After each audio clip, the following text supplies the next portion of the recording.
എണ്ണി എണ്ണി പറയണോ ഞാൻ നീ ചെയ്ത തെറ്റുകളൊക്കെ? തെറ്റെന്ന് പറഞ്ഞാൽ അത് കുറഞ്ഞു. ഇത്രയും കാലം നീ ദ്രോഹിക്കല്ലായിരുന്നു എന്നെയും എൻ്റെ കുടുംബത്തെയും. ഈ രണ്ടടിയിൽ ഞാൻ നിർത്തിയെന്ന് കരുതണ്ട. ഇനി അങ്ങോട്ടുള്ള ദിവസം മുഴുവൻ നീ അനുഭവിക്കാൻ പോവുക. ഞാൻ അനുഭവിച്ചതിൻ്റെ ഇരട്ടിയായി. പലതവണ ഞാൻ ആഗ്രഹിച്ച കാര്യമാണ് ഇങ്ങനൊരു തിരിച്ചുവരവ്. അത് അർച്ചന മുഖാന്തരം നടക്കുകയും ചെയ്തു. ഇതിനൊക്കെ പ്രതിഫലമായി എന്താ മോളെ ഞാൻ തരേണ്ടത്? മരിച്ചു എന്ന് ഞാൻ പോലും വിശ്വസിച്ച എൻ്റെ നന്ദൻ ജീവനോട് ഇരിപ്പുണ്ടെന്നും അവനെ കണ്ടെത്തണമെന്ന് നീ തീരുമാനിച്ചതുമല്ല ഈശ്വര ചിന്തയെന്ന് വിശ്വസിക്കാനാ എനിക്കിഷ്ടം.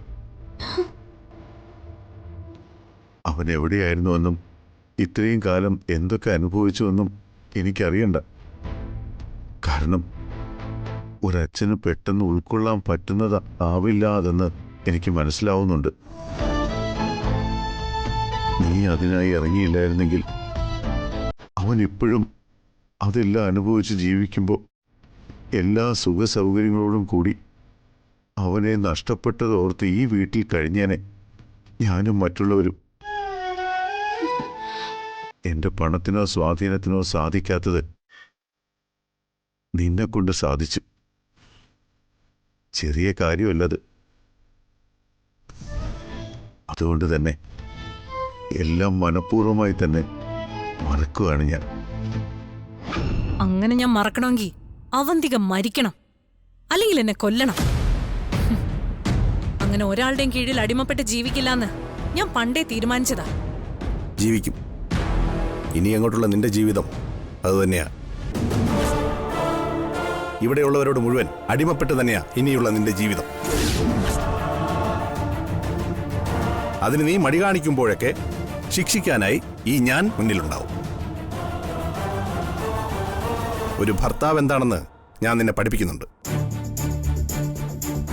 ഭാര്യ എന്താണെന്ന് നീയും പഠിക്കും. ഇത്രയും കാലം എല്ലാരെയും പറ്റിച്ച് നീ ഒരു രാജ്ഞിയായി ജീവിച്ചതുപോലെ അല്ല ഇനി. ഞാൻ പറയും, നീ അതനുസരിക്കും. പ്രായത്തിൽ താഴെയാണെങ്കിലും അവന്തികയേക്കാളൊക്കെ മിടുക്ക് നിനക്കുണ്ട്. അത് പലപ്പോഴായി നീ തെളിയിച്ചിട്ടുമുണ്ട്. ഈ വീടിൻ്റെ അകത്ത് ഒതുങ്ങി നിൽക്കേണ്ടവളല്ല നീ. ഇനി ഈ വീടിന്റെ പുറത്ത് നീ ഇറങ്ങുന്നുണ്ടെങ്കിൽ അത് ഞാൻ അറിഞ്ഞിട്ട്.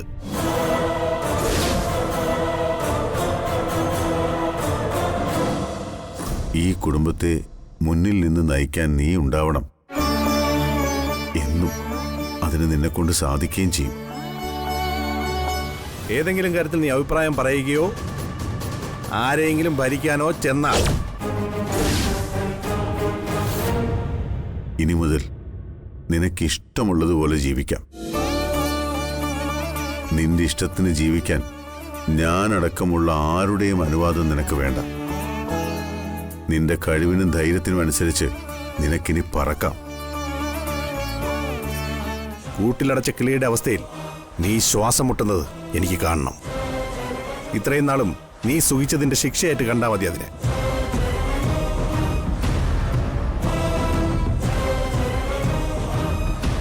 ഈ കാര്യക്ഷമതയും കുടുംബത്തോടുള്ള സ്നേഹവും ഒരിക്കലും എൻ്റെ മോൾക്ക് കൈമോശം വരരുത്.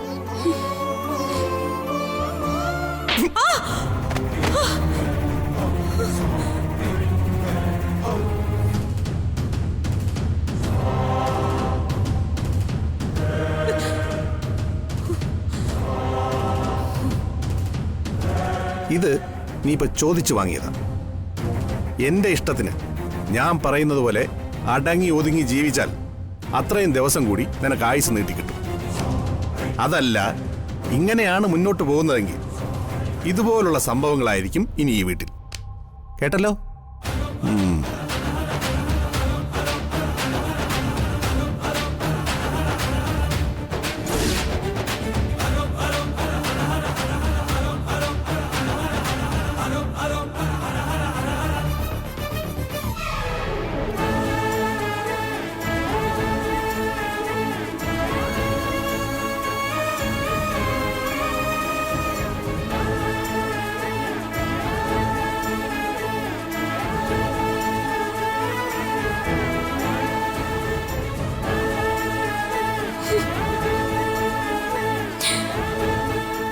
കൂടി മോളോട് ഞാൻ നന്ദി പറയുക. ഈ വീട്ടിലെ സന്തോഷം തിരികെ തന്നതിന്.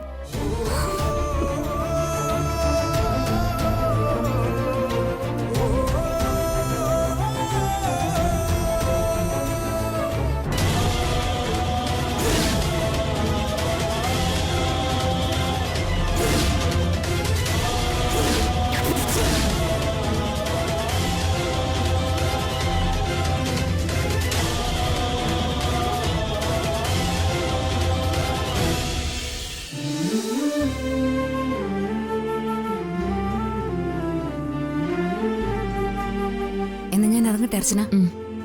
Doctor thanks. അതിൻ്റെ ഒന്നും ആവശ്യമില്ല അർച്ചന. ഇതെന്റെയും കൂടി വീടല്ലേ. ഇവിടെയുള്ളവർ എനിക്ക് വേണ്ടപ്പെട്ടവരും. വലിയൊരു കാര്യമാണ് അർച്ചനയോടൊപ്പം നിന്ന് എനിക്ക് ചെയ്യാൻ പറ്റിയത്. സേതു അച്ഛൻ്റെ അനുഗ്രഹം എന്നും എൻ്റെ കൂടെ ഉണ്ടാവുകയും ചെയ്യും. ഇത്രയും സന്തോഷത്തിൽ നിൽക്കുമ്പോഴും എനിക്ക് അർച്ചനയോട് ഒരു കാര്യം പറയണം. അവന്തിക ഇനി കൂടുതൽ സൂക്ഷിക്കണം.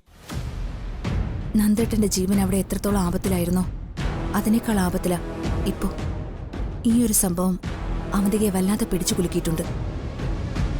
അവളെന്തായാലും വെറുതെ ഇരിക്കില്ലെന്ന് ഉറപ്പാ. അവൾ എന്താ തീരുമാനിച്ചു വച്ചിരിക്കുന്നതെന്ന് നമുക്കറിയില്ലല്ലോ. തൽക്കാലത്തേക്ക് അവരെ നമുക്ക് പേടിക്കേണ്ട ആവശ്യമൊന്നുമില്ല ഡോക്ടർ. നന്ദേട്ടൻ തിരികെ വന്നതോടെ മനസ്സിൽ അവർ നടത്താൻ ഉദ്ദേശിച്ച പദ്ധതികളൊക്കെ തകിടം മറിഞ്ഞിട്ടുണ്ടാവും. ഇനി പുതിയതോരോന്ന് ചെയ്യാൻ നമ്മളായിട്ട് അവസരം ഉണ്ടാക്കാതിരുന്നാൽ മാത്രം മതി. ഇനിയിപ്പോ നന്ദേട്ടൻ കൂട്ടിനുണ്ടല്ലോ, നമുക്ക് നോക്കാം.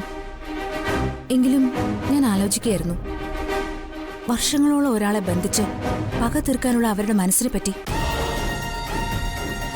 എന്തുമാത്രം പക ഉണ്ടായിട്ടാവണം അവൾ ഇങ്ങനെയൊക്കെ ചെയ്തത്. പല കുടുംബങ്ങളിലും ഇതുപോലുള്ള ആളുകളുണ്ട് ഡോക്ടർ. അവസരം കിട്ടിയാൽ ചിലപ്പോൾ ഇതുപോലെയൊക്കെ ചെയ്യുന്നവർ. ഇവിടെ എല്ലാവരും പാവങ്ങളായതുകൊണ്ട് അവൻ്റെ അടുത്തേക്ക് കുറച്ചുകൂടി എളുപ്പമാണ് കാര്യങ്ങൾ. അത്രേ ഉള്ളൂ. അങ്ങനെയുള്ളവർക്ക് വേണ്ടി അവരെ നശിപ്പിക്കാൻ പല രീതിയിലുള്ള അവതാരങ്ങൾ പിറവിയെടുക്കാറുണ്ട്. ഇവിടെ ഇപ്പോൾ ആ ഉത്തരവാദിത്വം ഈശ്വരനെ ഏൽപ്പിച്ചിരിക്കുന്നത് എന്നെയാ. അതുകൊണ്ടാ വൃന്ദാവനം വീടെന്ന സാധാരണ ഒരു വീട്ടിൽ നിന്നും ഈ വീട്ടിലേക്ക് ഞാൻ വന്ന് കയറിയത്. എൻ്റെ ഭർത്താവിന് വേണ്ടിയായാലും ഈ കുടുംബത്തിന് വേണ്ടിയായാലും മരിക്കാൻ വരെ തയ്യാറായി നിൽക്കുന്ന എനിക്ക് ശരിക്കും അവന്തിക എന്ന വ്യക്തിയല്ല, ആരെയും പേടിക്കേണ്ട കാര്യമില്ലെന്നുള്ളതാ വാസ്തവമായൊരു കാര്യം. ഞാനത് ഡോക്ടറോട് മുമ്പേ പറഞ്ഞിട്ടില്ലേ. തീരെ നിവൃത്തിയില്ലാതെ വന്ന അവന്തിയെടുത്ത് പകരം തീർക്കാൻ ഇറങ്ങി ഇവിടുത്തെ ആരെയെങ്കിലും ജീവൻ എടുക്കുന്ന അവസ്ഥ വന്ന നടക്കുന്നത് പിന്നെ അർച്ചനയുടെ തീരുമാനമായിരിക്കും. നടപ്പിലാക്കും ഞാനത്.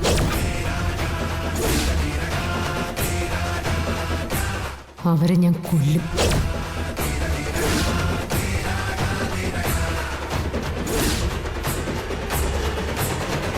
അതിൻ്റെ ഒന്നും ആവശ്യം ഇനി വരില്ല അർച്ചന. നമ്മളൊന്ന് കരുതിയിരിക്കണം എന്നേ ഉള്ളൂ. ഇടവും വലവും തിരിയാൻ സമ്മതിക്കരുത്. എന്തൊക്കെ പറഞ്ഞാലും ഈ വീട്ടിൽ ഇത്രയും ആണുങ്ങൾ ഉള്ളതല്ലേ. നന്ദന് കാര്യങ്ങൾ മുഴുവൻ അറിയുകയും ചെയ്യാം. തീരെ നിവൃത്തിയില്ലാതെ വന്നാ സച്ചിയെ കൂടി ഈ കാര്യങ്ങളെല്ലാം അറിയിക്കണം. പിന്നെ അവര് നോക്കിക്കോളും എല്ലാം.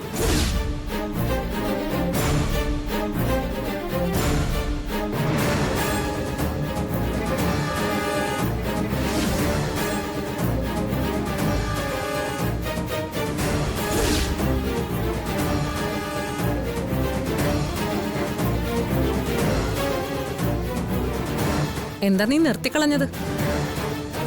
ഇതുപോലുള്ള ബുദ്ധി ഇനി അവൾക്ക് പറഞ്ഞു കൊടുക്ക്.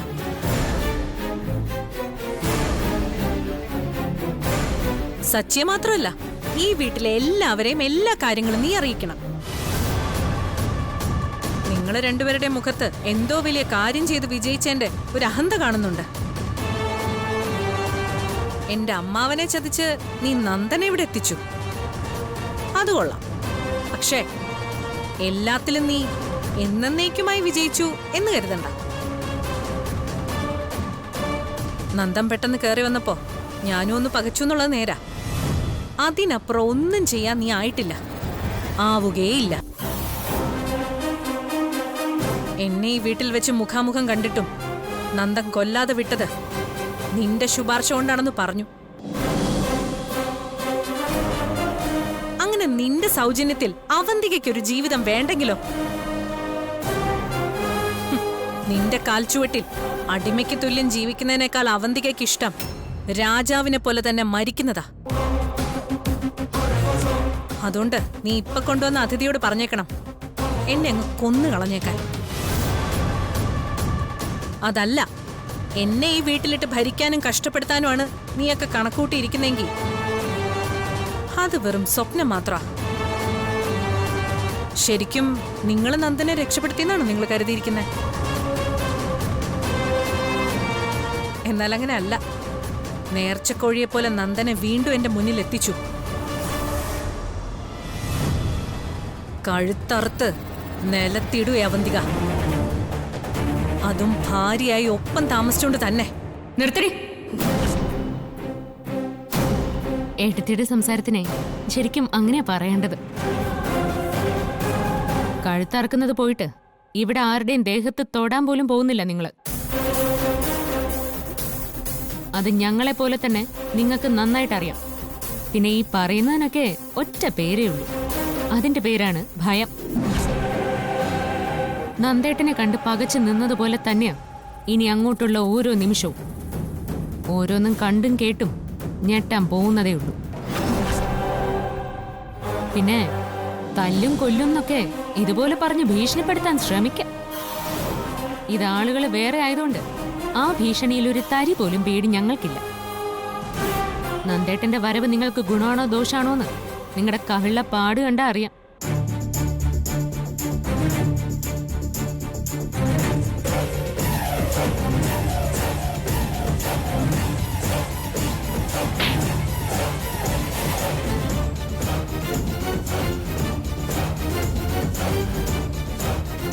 എവിടെയും കയറി ചെന്ന് ചോദിച്ചു വാങ്ങുന്ന സ്വഭാവം നിങ്ങൾക്കുള്ളതാ. അത് അടിയായാലും ഇതുപോലെ വർത്തമാനം ആയാലും.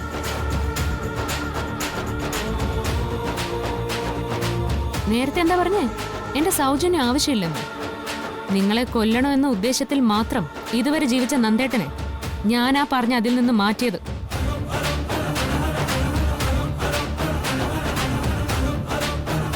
അത് നിങ്ങൾക്ക് മാപ്പ് തന്നതുകൊണ്ടൊന്നുമല്ല. ഇത്രയും കാലം ദുരിതം അനുഭവിച്ച ആ പാവം മനുഷ്യൻ അച്ഛനോടും സഹോദരങ്ങളോടും കുറച്ചു കാലം കൂടി സന്തോഷത്തോടെ കഴിയട്ടെ എന്ന് കരുതിയിട്ട്. ഇന്നു മുതൽ അവന്തികയുടെ ഓരോ ദിവസവും അർച്ചനയുടെ സൗജന്യം തന്നെയാണ്. അർച്ചന തരുന്ന വെറും സൗജന്യം.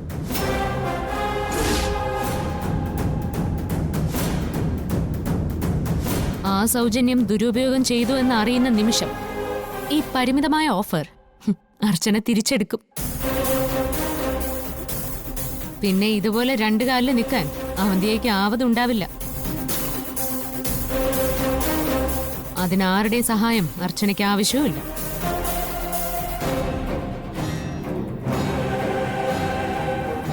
വാ ഡോക്ടർ.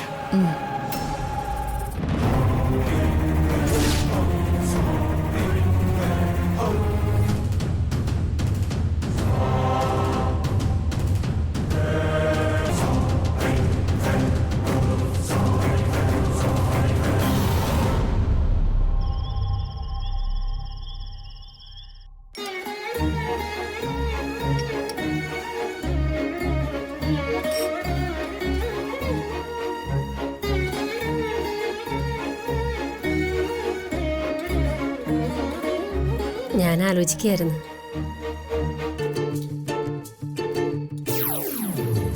മാഷേ. എന്താ ഞാൻ പറഞ്ഞത് വല്ല മാഷ് കേൾക്കുന്നുണ്ടോ? നീ ആലോചിക്കുമായിരുന്നു എന്നല്ലേ? അത് ഞാൻ കേട്ടു. പിന്നെന്താ മാഷ് കാര്യം എന്താന്ന് ചോദിക്കാത്തെ?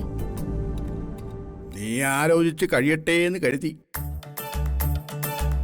എന്നിട്ട് എന്താ കാര്യമൊന്ന് ചോദിക്കാനാ ഞാൻ മിണ്ടാതിരുന്നത്. ഓ, വലിയൊരു തമാശ. ഇനിയെങ്കിലും ഞാൻ ഒരു തമാശ പറഞ്ഞോട്ടെ എന്റെ കമലെ. എത്ര ദിവസത്തിന് ശേഷം ആ മനസ്സമാധാനമായിട്ട് ഇവിടെ നിന്ന് ഭക്ഷണം കഴിക്കുന്ന നിനക്കറിയാമല്ലോ.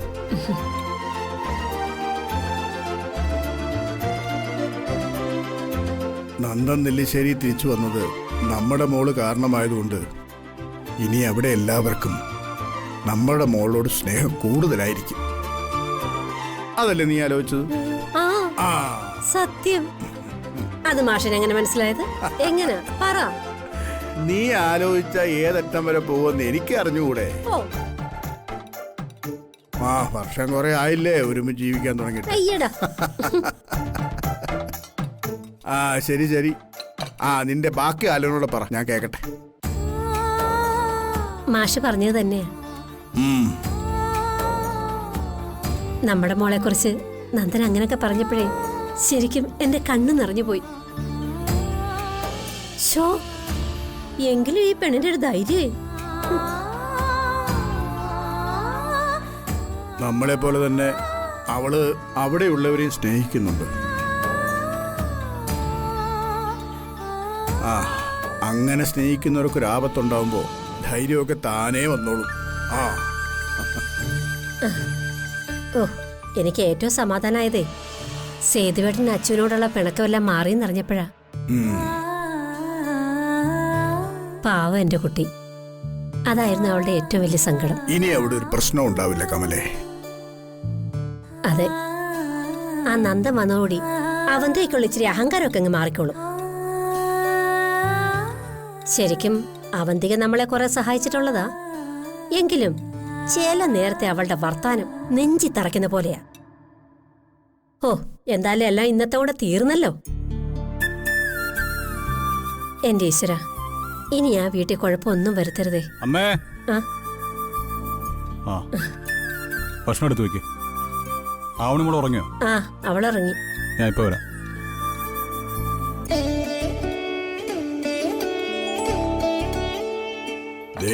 ഈ വീട്ടിലെ ബ്രിഗേഡിയർ വന്നിട്ടുണ്ട്. സച്ചിയാർച്ചനെ കുറിച്ച് പറയാതിരിക്കുന്ന നമുക്ക് നല്ലത്. അതെ, അതാ നല്ലത്. നീ അവന് ഭക്ഷണം എടുത്തു വെക്ക്.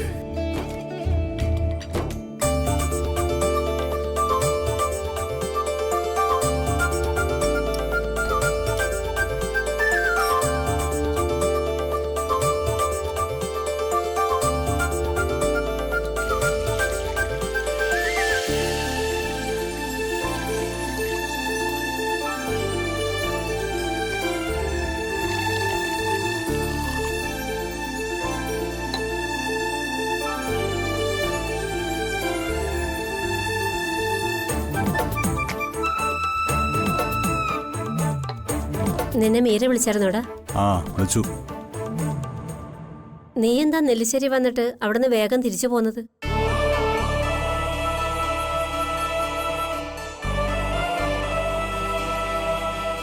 എടാ നീ വന്നത് പിന്നെ അവിടെ നടന്നവല്ല, നീ അറിഞ്ഞോ? അവന്തികയുടെ ഭർത്താവ് തിരിച്ചു വന്നു അല്ലേ? ഏ നീ എങ്ങനെ അറിഞ്ഞു? മീര പറഞ്ഞു. അവിടുത്തെ പ്രശ്നങ്ങളൊക്കെ തീർന്നു.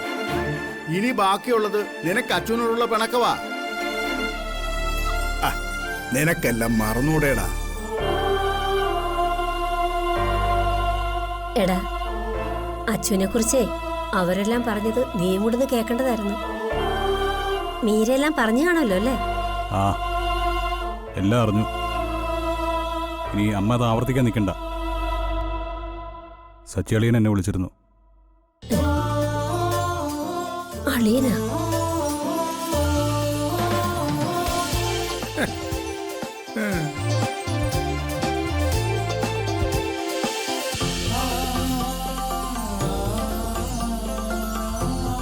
പിന്നെ സച്ചിയളിയനെയും അച്ഛനെയും ഒരു ദിവസം ഇങ്ങോട്ട് വിളിക്കണം. അതുപോലെ തന്നെ സന്ദീപിനെയും ആദരയും.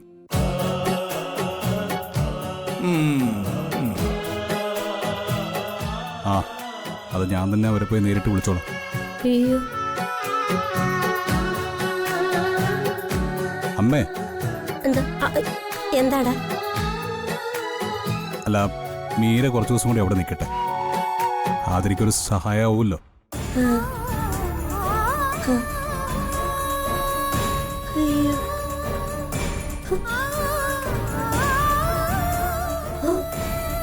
മാഷേ ഇതിനെന്താ പറ്റിയേ?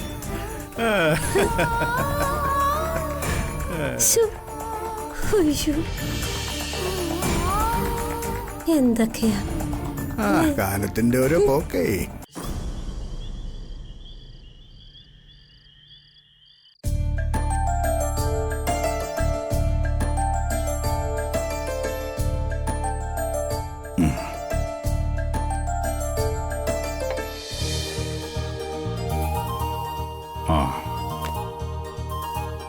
ഇതിൻ്റെയൊക്കെ പുറത്താ ജീവൻ നിലനിന്നു പോകുന്നത്. നിന്നെ കാണണമെന്ന് ഞാൻ പറഞ്ഞത് ഇനിയുള്ള കാര്യങ്ങളിൽ ഒരു തീരുമാനം എടുക്കാൻ വേണ്ടിയാ. നീ എന്താ മനസ്സിൽ കണ്ടിരിക്കുന്നതെന്ന് എനിക്കറിയില്ല. അത് നിന്റെ ഇഷ്ടം പോലെ. ബിസിനസ്സിൽ എന്നേക്കാൾ കഴിവുള്ളവനാ നീ. സച്ചിയും അങ്ങനെ തന്നെയാ. എന്ന് കരുതി നീ ഇനിയും ബിസിനസ് ചെയ്യണമെന്ന് ഞാൻ പറയില്ല. നീ പോയതിൽ പിന്നെ എല്ലാം മുന്നിൽ നിന്ന് നോക്കി നടത്തിയത് അവന്തികയാ. അവൾക്കിതൊരു പാഷൻ കൂടി ആയതുകൊണ്ട് എല്ലാം ഒറ്റയ്ക്ക് നോക്കി നടത്തി. ഇപ്പൊ സച്ചിയും സഹായിക്കുന്നുണ്ട്. എൻ്റെ അഭിപ്രായത്തിൽ നീ കുറച്ച് നാൾ വിശ്രമിക്ക്. അവന്തികയും സച്ചിയും തന്നെ എല്ലാം നോക്കി നടത്തട്ടെ. നീ എന്തു പറയുന്നു? ഞാനില്ലായിരുന്നിട്ടും ആ കുറവറിയിക്കാതെ നമ്മുടെ എല്ലാ ബിസിനസ് സ്ഥാപനങ്ങളും അവന്തിക ഒറ്റയ്ക്ക് നോക്കി നടത്തിയത് അതൊരു വലിയ കാര്യം തന്നെയാണ്. ഒരു ഭർത്താവെന്ന നിലയിൽ അതെനിക്ക് വലിയ അഭിമാനം ഉണ്ടാക്കുന്ന കാര്യം കൂടിയാണ്. പിന്നെ എൻ്റെ കാര്യത്തിലേക്ക് വരികയാണെങ്കിൽ ഒരു വിശ്രമ ജീവിതം ഞാൻ ആഗ്രഹിക്കുന്നില്ല അച്ഛാ. എൻ്റെ ജീവിതത്തിൽ നിന്ന് നഷ്ടപ്പെട്ടു പോയ ഇത്രയും ദിവസങ്ങൾ എനിക്ക് തിരിച്ചു പിടിക്കണം. ഇത് ബിസിനസ്സിലായാലും ജീവിതത്തിലായാലും.